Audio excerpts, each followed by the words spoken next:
Railroad. Gentlemen, would you come forward and introduce yourselves? Yes, Forrest, do you want to make any comments, introduce Walter? Yeah. Walter's been here a lot, so. Yeah, Walter's been here a lot. He's been here about every year, and I don't even know what year we first entered into an agreement with you guys. Do you know what? 1984. 1984. I know it's been a long time, well before my time.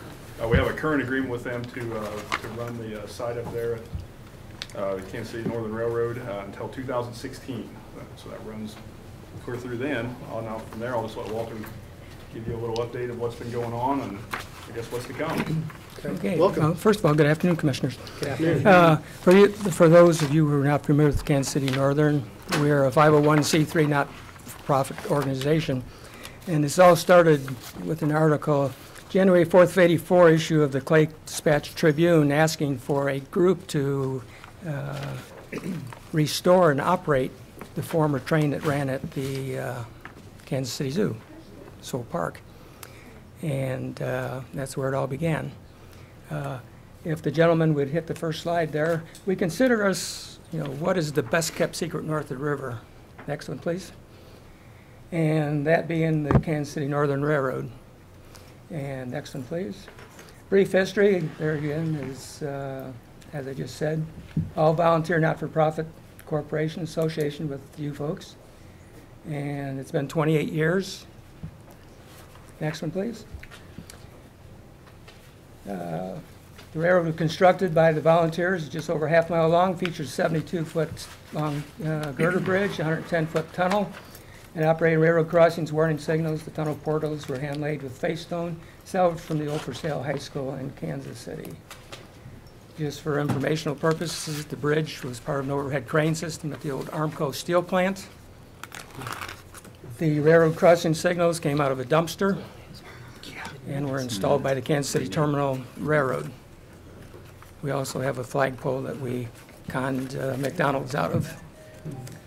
The trains, Kansas City 31 is the oldest of three. That is the original train that ran down at Swope Park from 1953 to 1972 when it was replaced with the current train that runs at the zoo. Next one, please. Union Pacific 910 is one of two given to the city of Pittsburgh, PA by the Mellon banking family. It ran out at the Pittsburgh Zoo for many years. We obtained it from a group in Manhattan, Kansas. We recently found out that its mate is in Washington State, waiting to be restored eventually. I have a note there that, and we'll have slides of it. I just made a note there so you can visually think about it, but it is Union Pacific. Colors are gray and yellow. The third train was the 651. It was the newest of three. It was third to last built. It was built in 1963 and ran at the Ross Park Zoo in Binghamton, New York. It took us 4 years to restore that. And a little side note, once you see the photographs, after 3 years of restoration, one of the fellows looked at it and he says, there's something wrong. He got out the tape measure. The coaches are 2 inches wider than they are on either the UP or the KCS train. So someone back in 1963 figured out that all the fast food joints were going to be biggie size and everything. Consequently, they added 2 inches of hip room to the cars. Next one, please. Okay, as I mentioned, we've been together 28 years. I believe we're the second longest partner in the Parks program. We've been offering rides at the park since 1992. There again, we currently operate 3 16-inch gauge trains when they're all running, of course. And in 2011, there was a total of 41,505 riders. Next one, please. Okay, the one on the right, the yellow and red one, is the former Kansas City Zoo train, the 31. The next one to the left is the UP 910. And that one currently is at Mid-America Car over in the East Bottoms, where it is being stripped and will be repainted to the Kansas City Northern. And we'll show you the colors coming up. The train on the left is the Missouri Pacific train, and that's the one that has the coaches that are 2 inches, the more hip room. The more hip room. Next one, please. That is our official photograph of the Kansas City Southern train. We had a gentleman ride that last year, got off of it and asked somebody, well, where's the big one? And he was referring to this one because he thought that photograph looked so much like the full-size train.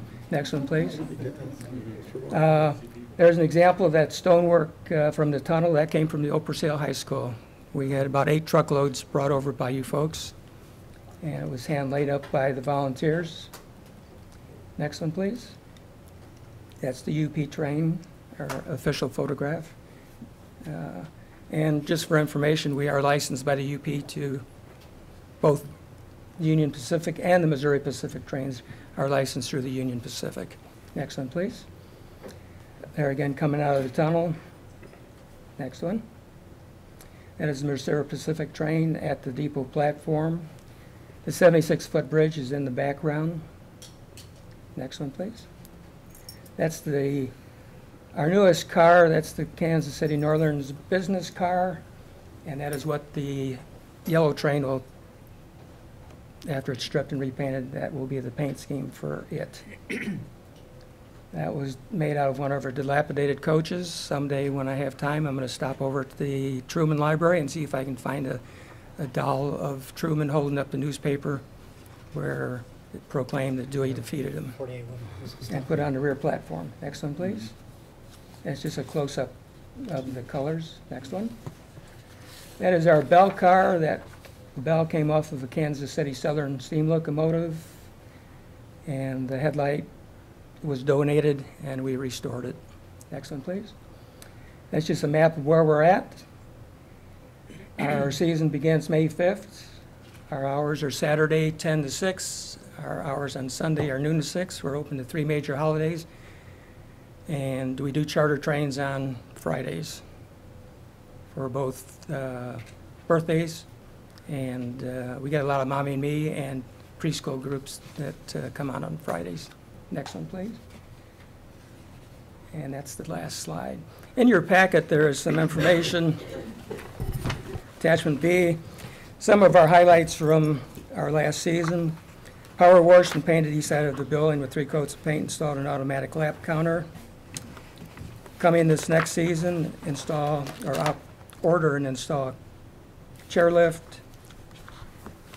Of course, mentioned have remaining UP train blasted bare metal primed and painted. Power wash and paint containers on the west side of the main line. And there's some other ones that you can catch there. The next page is the estimated volunteer hours, and we had approximately 42,906 hours this last season. And I would guesstimate right now we're going to probably hit close to 5,000 this coming season.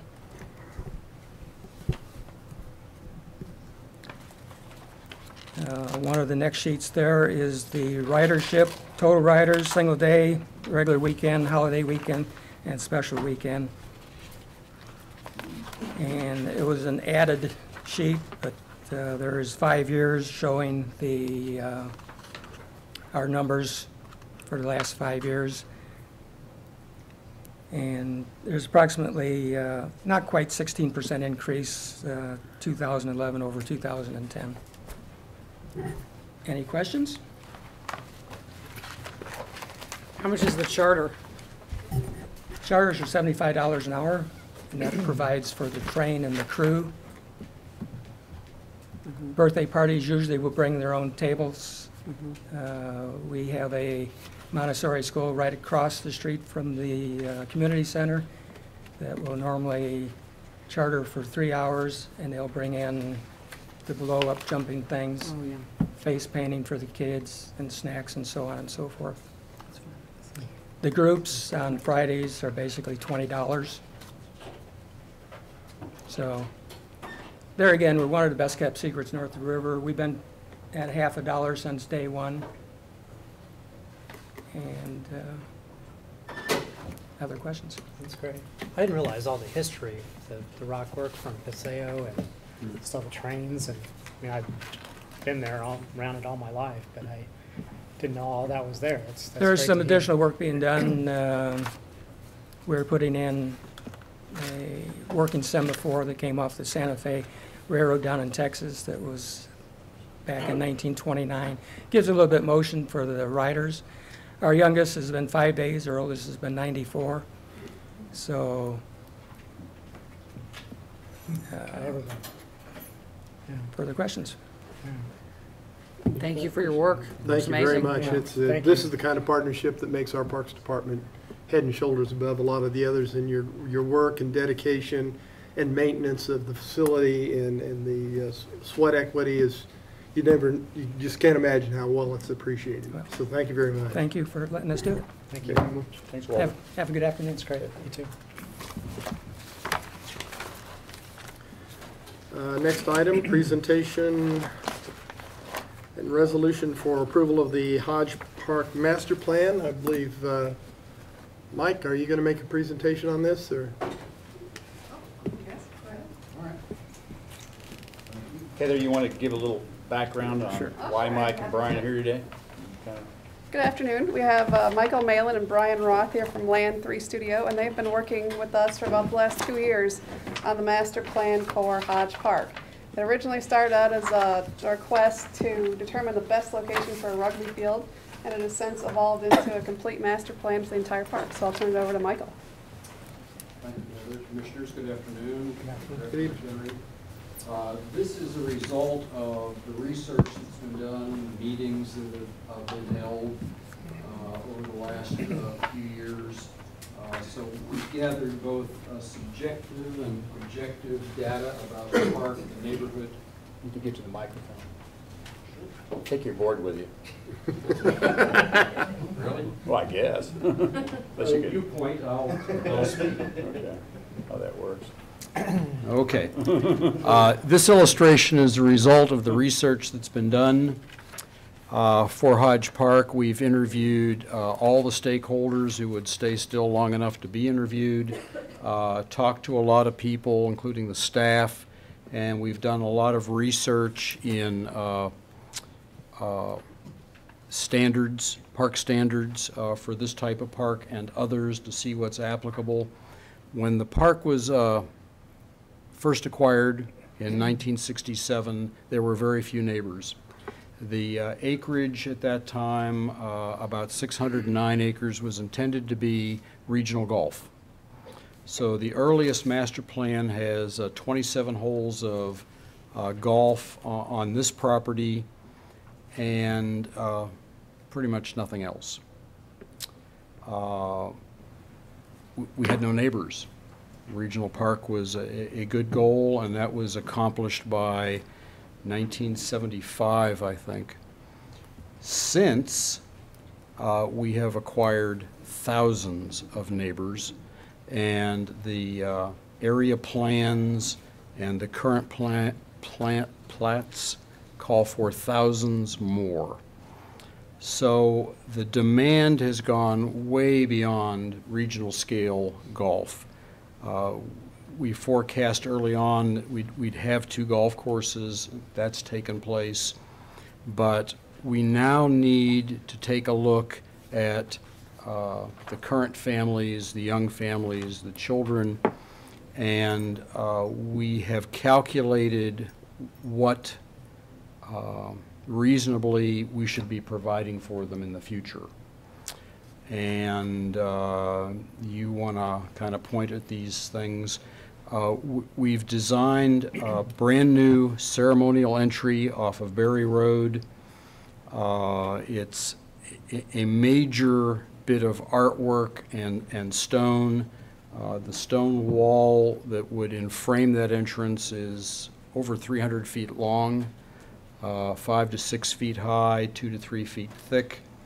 A substantial statement, and all of that is set in prairie grasses and wildflowers.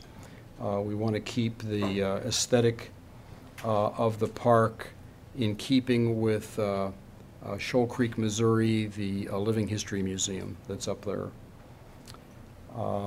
We are proposing to realign the road. When it was originally put in, it was just a straight shot across the most level land, the least expensive way we could do it. It wasted a lot of land, which we now need to recoup.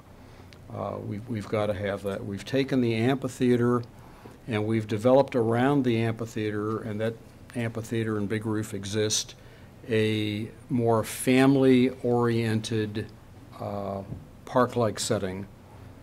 There's the big shoulder. We would add a small shoulder. We would add some parking, a destination playground, something like Penguin Park, if you're familiar with that, a playground big enough and attractive enough that people are willing to get in a car and drive to get to it.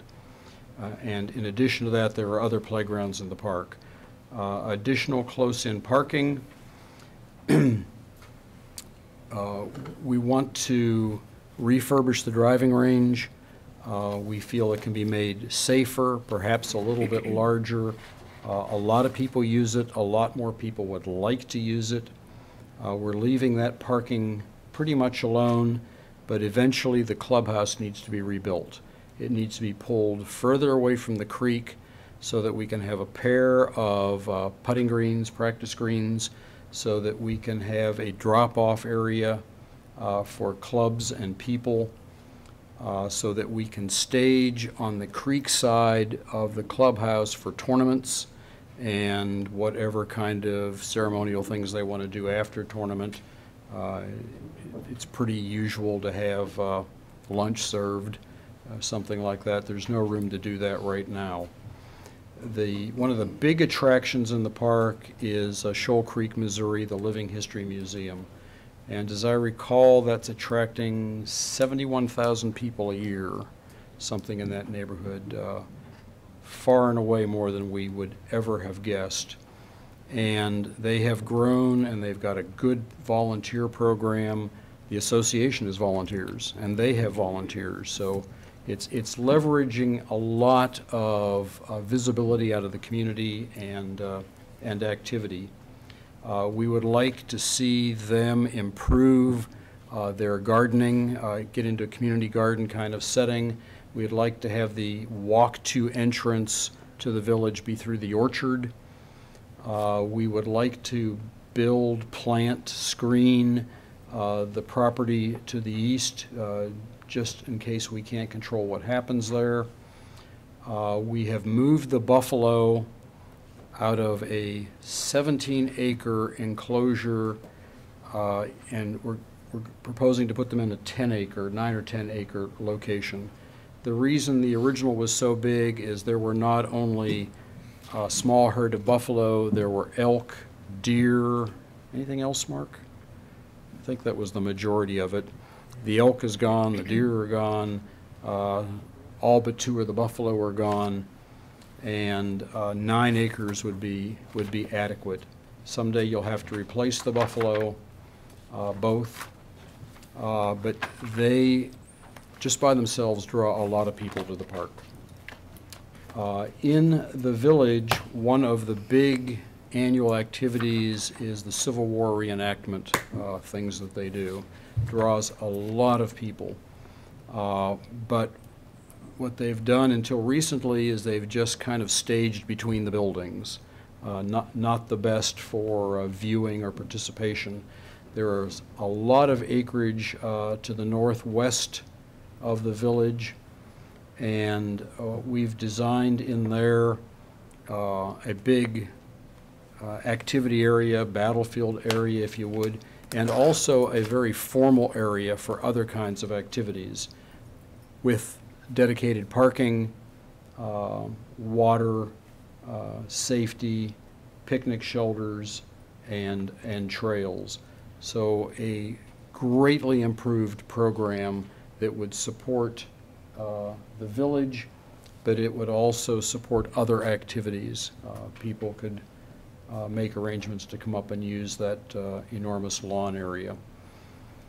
We have redesigned the auto circulation system so you can now park on the north side of the village. Currently, you have to walk up a hill to get to the village. Not a huge problem for some, a very big problem for others.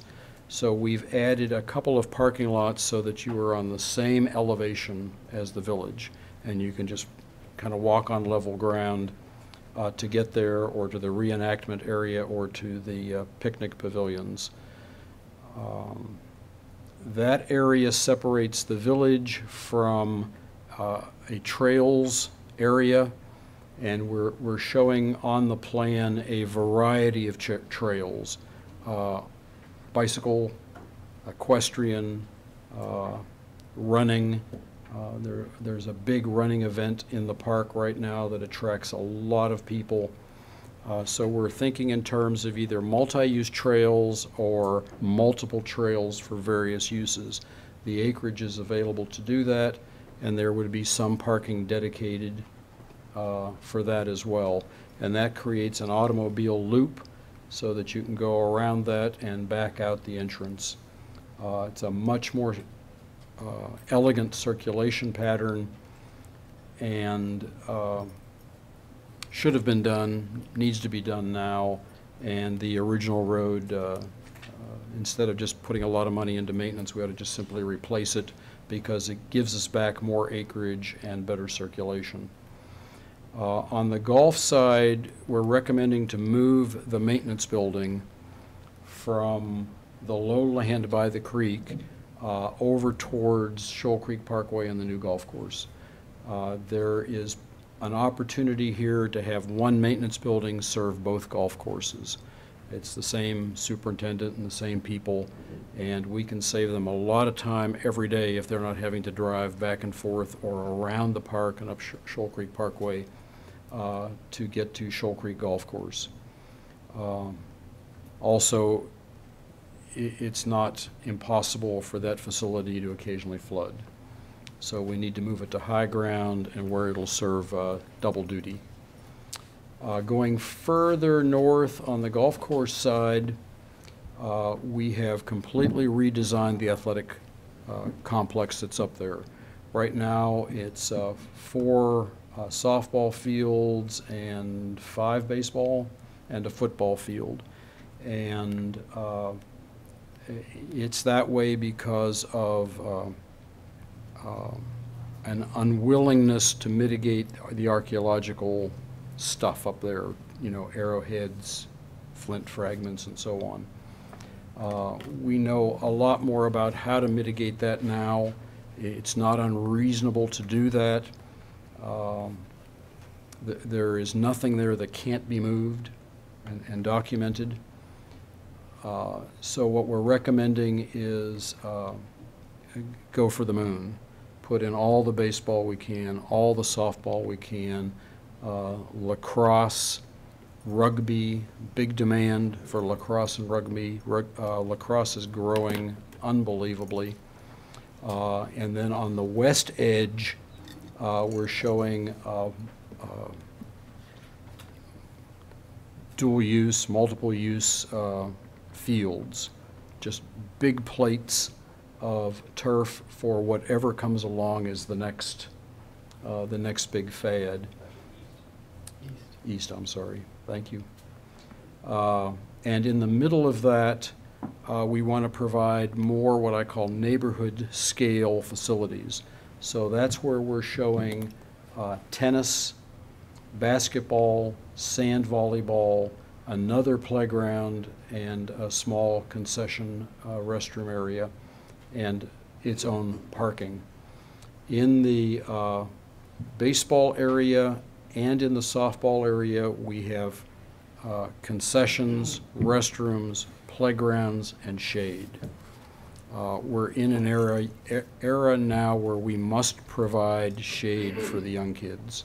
We can't just put a playground out there and let them stew in the sun. We have to provide that shade. And we have 2 north entries so that we have a circular drive in and out. And those, as well as the south entrance, have to have a ceremonial feel to them. They need to be big, they need to be impressive, easy in, easy out. This is your second largest park, and we need to treat it with that degree of reverence. There are very few municipal parks this big, and so you know, the park's been there since '68. We need to look another 70 years down the line and be prepared for that. We don't expect the population to change. It's going to continue to grow. It's going to be very dense. We are going to have people who can actually walk here. We need to accommodate that with trail. We have the regional trail that splits the park from north to south. We have the ability to put in sidewalks. There's a sidewalk on the Berry Road Bridge already. We have, you know, the sidewalk and the trail parallel to Shoal Creek Parkway. And we need now, we have that spine, we need now to go into the neighborhoods as the area develops. Did I hit the high points? Okay.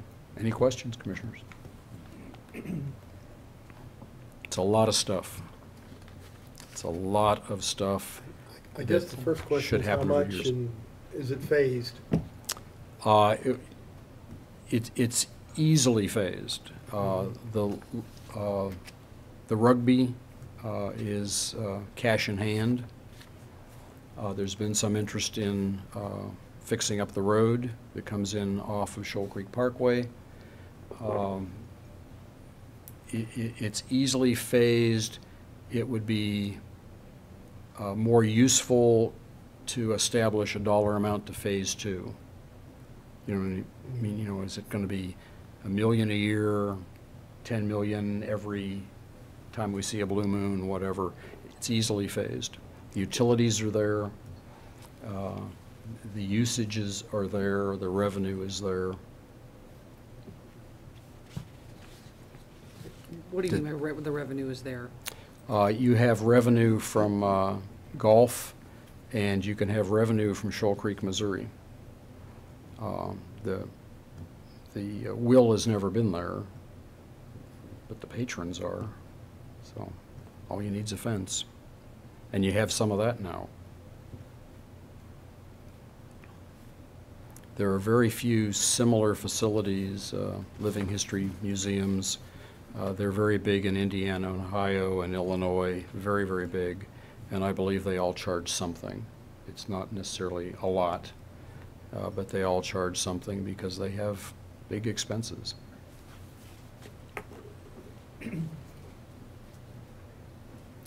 Any other questions? Heather, do you have anything else you want to add? Yes, I believe we had some representatives from Northland Rugby. Tyson Haney would like to say something. Say something briefly. I'm with the Northland Rugby Football Club. I represent 5 Northland high school rugby programs as well as a men's rugby program north of the river. He said rugby is cash in hand. We've attained federal grant money 5 or 6 years ago, and we've been waiting to implement that. We've been waiting for this type of a park plan before we wanted to spend that money. This is finally something that we feel justifies the use of that grant money. As far as usage of the athletic fields portion of that park goes, currently, if you drive into that park any Tuesday, Thursday, or Saturday on a fall weekday or fall weekend, you'll not be able to find parking because of the football program. The Sharks have a football program out there that fills that park up. We're also working with the Sharks to through the process that we went through to attain that federal grant money. So hopefully the other privately funded programs that are using the public park can get the same kind of funding that we're offering. The Northland Metro Baseball Associations are using that park more and more. I'm seeing more usage of the baseball fields this year in the spring than I have in the past 4 or 5 seasons that I've been out there. As it stands now, we have those 5 high school rugby programs. We have a 6th one that is probably to start next spring, guaranteed to start within 2 years, and we have 2 additional rugby programs that could start within the next 2 years as well. So we're looking at the potential of 8 high school rugby teams all sharing the use of one, and after this park is implemented, at least 2 rugby fields that will be available for them to use. So from a usage perspective, as somebody who has patronized that park for, I don't know, I've been in Kansas City for 15 years, but I've been using that park for about 8 years now. This is exciting news for us to see a plan like this developed, and I understand that it takes a lot of time for this sort of thing to go into place, but we have immediate use that'll be part of phase one, and I have personal extended use from the trails and the running events and things like that up there that'll be much more enjoyable and easier to take advantage of with this type of a plan. So anyway, thank you. Anyone else? Heather? I think that's, you wanna say? All right, I think that's all. Okay. Okay, we have before us Resolution 29816, considering the approval of the Hodge Park Master Plan. Do I hear a motion for approval? Move to approve. A second? Second. All in favor? Aye. Resolution is approved. Thanks for your work. Thanks. Thank you very much. Thank Appreciate you. everybody.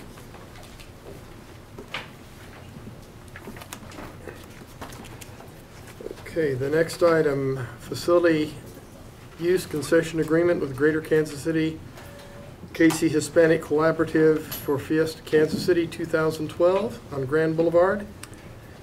Yes, Commissioners, we have before you a request for a licensed facility use agreement. Shannon Dooley, who handles our special events, is here, and I know she has a guest from the Casey Hispanic Collaborative wanting to use part of Pershing in Grand on the 23rd of June. 22nd. Yeah, 22nd. June 22nd, 23rd. 4 days, 3 days. 3 days. This is Dr. Stephanie De La Torre, and she can explain the event to you. We've asked them actually to go to June so it wouldn't conflict with Rock Fest, and they graciously did that this year. So it should be much better for their event and just the congestion down there on that same day. So go ahead and talk about Fiesta. Welcome. Fiesta Kansas City, this is our 13th year of actually having the event. This will be our 11th year actually at Crown Center. So each year we come in and we ask to close down Grand Boulevard from Pershing to 25th. This is a 3-day event, and what it is it started out as a Cinco de Mayo event, and then ours is progressively getting bigger, and some of our other organizations like the Guadalupe Center, their organizations stay in their neighborhood, and it was just getting to be too much of a conflict. So we've moved ours later, from May to later May, and now, thank goodness, it's in June. And this will be the second year that we've charged. This was a free event to everyone. Now we charge from 4 o'clock to about 10 or 11 on Friday, Saturday, and Sunday. And that allows anybody that comes in, families that comes in before 4, they can get a hand stamp, or after 4, if they want to go out to their car or something, they can get a stamp, and then they're able to come back in for free as long as they've been there. If they're already in, but at 4 o'clock we do start to charge. And that just helps us with the costs of the event. And we also started because the last 4 years we've had horrible weather. We've had torrential rain. We've had 40-degree weather. We've had tornadic weather. And I mean, it's just been, so we just needed to do something that would really help our costs. And so we're hoping that also that June being great weather will also help bring more people to the area. And do a lot of people come from out of the city, or? Yeah, actually we do. We bring our national acts. We it's not geared. It is geared. It's a fiesta, so we do bring Hispanic acts, and we get them as far as Chicago, Texas. But again, weather the past couple of years has decreased the amount of people because it's just been so cold. And do you anticipate the attendance to be what? I anticipate the attendance to be 100,000 people. Wonderful. And it does really help fill up, the hotels around. However, this year we just learned that not only is that particular weekend for a fiesta, we also have skills. That's going to be downtown, and it's the Kansas City St. Louis baseball weekend. So yeah, it's going to be a busy weekend. Hotels, I think, are going to be really filled up. They'll come there before the game. And after, yeah, Absolutely. exactly. Fantastic. Yeah, to come down, eat. Yeah, we have we have over 80 some product vendors, and we have about 10 to 15 food vendors. We'll have like a children's area, 2 stages. Sweet. Good. Any other questions? Fantastic. Well, Yeah. well, here's hoping you'll make that 100,000. Right. Yeah. Yes, Yeah. thank you. Thank you. And again, there's, as I've stated before, this is one of those things where the Parks Department and its partners and its associations bring economic activity to the city of Kansas City, Missouri. And we really appreciate the opportunity to provide a venue for you. Before us is resolution number 29817 for approval of this concession agreement. Is there a motion for approval? So moved. A second? Second. Any further discussion? All in favor? Aye. Aye. Motion is approved. Thank you. Next item, contract amendment number 1 with Black and Veatch for the Lake of the Enshriners Lake Restoration Plan. Yes, Commissioners, entered into an agreement with Black and Veatch to do work at the Lake of the Enshriners. This is the lake over on Brush Creek. It's like the last lake in this series of lakes. They're on just to the east of Benton Boulevard in Cleveland by the Brush Creek Community Center. And this would be for time only to continue their engineering work for this particular lake. Also in the memo, it indicates the sub-consultants that are on the Black and Veatch team. If you have any questions about the agreement, Travis Kiefer is here to answer those. Are there any questions? If not, resolution 29818, consideration of approval of contract amendment number 1 with Black and Veatch for Lake of the Enshriners Lake Restoration Plan. Do I hear a motion for approval? So moved. A second? Second. Motion's been made and seconded. Any further discussion? All those in favor indicate by saying aye. Aye. Aye. Motion's approved. Next item, considering approval of resolution accepting deed for additional Longview Tract properties. Yes, Commissioners, you have a memo in your packet from Steve Abbott. This is an acquisition of just slightly less than 2 acres that would be added to the approximately 20 acres we have now at this site. Of course, this is the location where the Bay Water Park is under construction, scheduled to open up the Memorial Weekend. And also, we have a couple football fields and playground at this location. Also, this is 10 tracts of land along the western edge of the park. Recommend approval. Steve Abbott is here if you have any questions. Any questions of Steve? I have a question. Steve? I know you do this, but I just want to ask it. You go through all your environmental phase 1s, but I'm sure you also look at all the easements, and so all this is okay and all. Yeah, that would show up in the title work Right. if So it was affected. okay. And these were just all individual lots here? They're vacant residentially zoned properties. Okay. Okay, that's all I had. That's what I asked there. Any other questions? If not, resolution 29819, considering approval of resolution accepting deed for the additional land at Longview Tract. Is there a motion for approve? So moved. Second? Second. Motion's been made and seconded. Any further discussion? All those in favor indicate by saying aye. Aye. Aye. Motion passes. Thank you, Commissioners. Thank you. Steve. Director's report. Yes, Commissioners. First item, major construction. Travis? Good afternoon, Commissioners. Travis. 3 projects. First one, I do not have a set of photos on. It's more of a notification. The Kansas City Business Journal has picked the Shoal Creek Parkway project, 96th Street extension, as one of the capstone award projects for infrastructure. And that ceremony will be April 5th over at the Overland Park Sheraton. This is for the construction of Shoal Creek Parkway from 96th Street to 435. It's one of 3 projects, 3 infrastructure projects receiving this distinction. This project was completed in, June of 2011. Hunt Midwest was the TIF developer, a TIF funded project, about a $10.9 million project. Teleferro and Brown design engineer, and Steve Hatfield was the project manager from our department. This project included a bridge, 2 roundabouts, bicycle and pedestrian facilities, lighting, and extensive landscaping. So we're honored to receive that award. Great. The first set of photos that you have in front of you there will look something like this. This is the Penn Valley Lake Restoration and Drive project. This is looking back toward the north. First photo.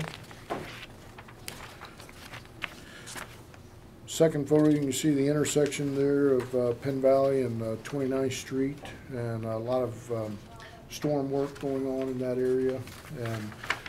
And the work on Penn Valley Drive is again a road diet, narrowing those lanes down to get them back to 11-foot size lanes to alleviate some of the unknowns as people swerve around and meander out of their lanes on that section of roadway. The third picture is a portion of the skate park, as well as the fourth picture. This is also part of the same contract. Same work going on over there. Fahey Construction is the contractor. We expect this work to be complete in August.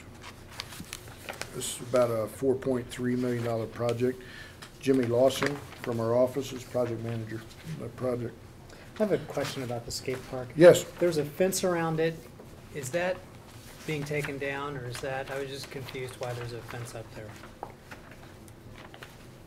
And you're not talking about the construction fencing? I No. think you're looking at the tennis courts.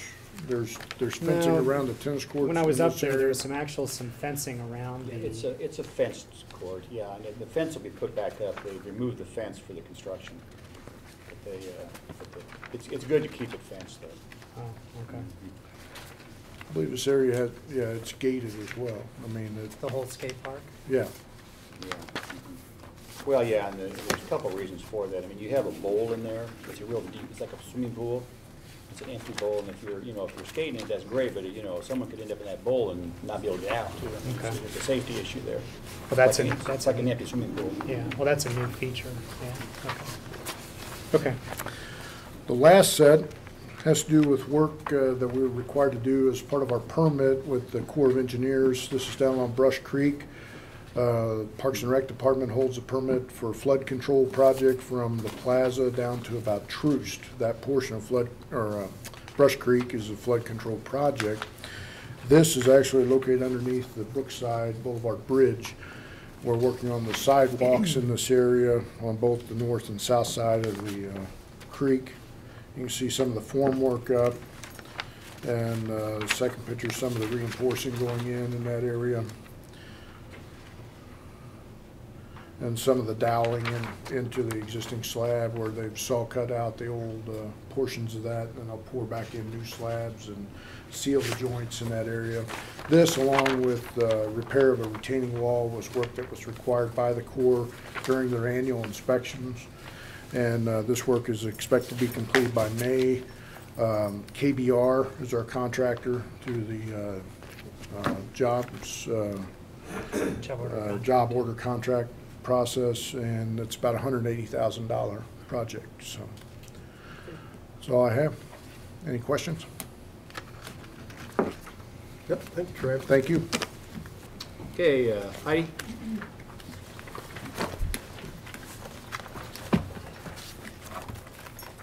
Good afternoon. Good afternoon. Well, since we last met, we've had the Flower Lawn and Garden Show and the Home Show, and also had our news conference for the new artwork that had been installed on Red Bridge Road, or the Red Bridge. Both of them were very successful. I know Commissioner Mecklenburg, you got to make it down to the flower show. I don't know if any of the rest of you were able to, but it's over. So I'm very excited. It's a really long weekend. I want to thank the marketing division staff, the natural resources staff, and the Ethnic Enrichment Commission, who comes down and does a lot of hosting and entertainment entertaining throughout the weekend. So that's one of our bigger events of the year, and I'm happy to be moving on past it. If you missed the Landscape Awards, they are our segment on the weekly report this past week. So it's up on our YouTube channel, also running on Channel 2. And you can watch Mark McHenry hand out the awards for the best landscapers. The overall award winner, or the top award, went to the Water Garden Society of Kansas City. And so they did a wonderful job, have a very interesting, very detailed, very watery garden.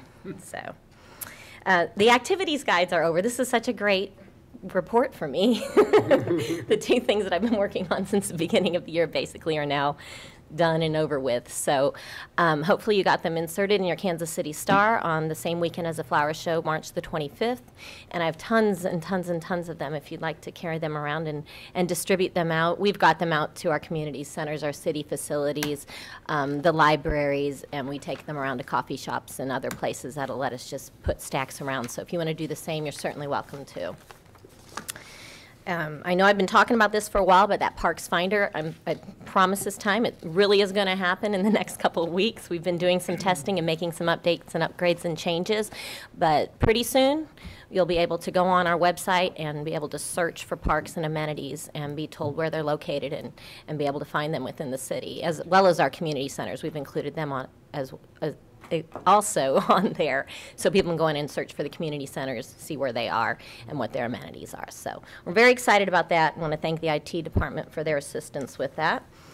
Some of the things that we do have coming up this Saturday, the Garden Center Association at Luce Park will be doing a Arbor Day tree planting. They do one every year in the park and plant a tree in honor of someone.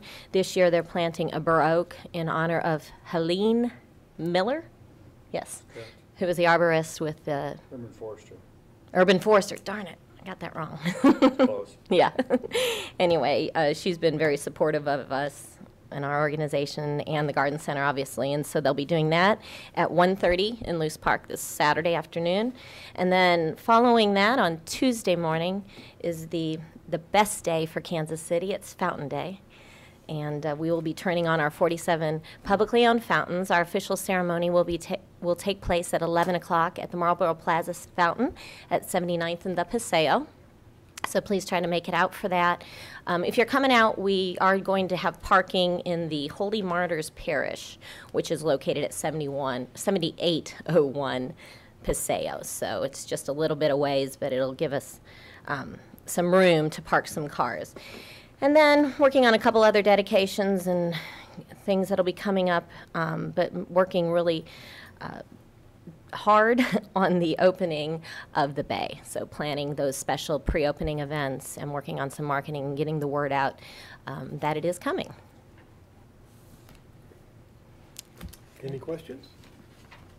Thank you, Heidi. Thanks. Thank you. Thanks, Heidi. Okay. Nobody signed up for public hearing? I think so. Okay. Calendar review. Yes, we've entered the month of April. And Heidi mentioned the Arbor Day event this Saturday over at Luce Park, and the Fountain Day on the 10th. No board meeting on the 10th, of course. Platte County Park Partners, 11:30 up at Zona Rosa on the 11th. And then we talked earlier during the pre-board about the Shoto Traffic Way groundbreaking at 2 o'clock on the 16th. And we're back here on the 17th. And then a couple of our partner board meetings that last week in April, the Starlight Theater Association and the Friends of the Zoo Board. And Carmen, do you have any questions on any special events or? No. Okay.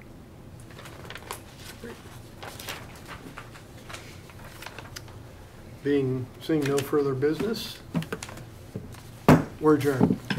Thanks, Dave.